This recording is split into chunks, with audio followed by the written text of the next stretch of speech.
What is up, everyone? This is Mo Tutorials here, and today I'm going to show you how to fix your time not syncing or your time synchronization failing on your Windows 10 or 11 device. So let's get right into this.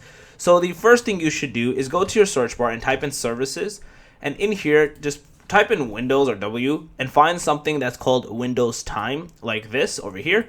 Right click into it and press properties.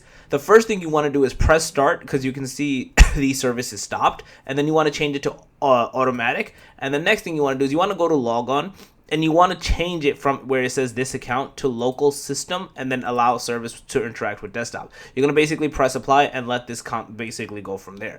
Now, if you've done that, restart your computer and see if it synchronizes your time. If not, or you're still getting this error, the next thing you should do is go back into your search bar and type in date and time settings until you see this pop up. And then in here, basically do set time automatically, and then do synchronize your clock. Basically, by pressing this, it'll tell you when it last does it. As you can see, it just did it today, and then you should be good to go. So yeah, that's basically it. If you guys love the video, please smash the like, doesn't channel, make sure to subscribe, click that notification bell, and that Mo Tutorials out. Peace.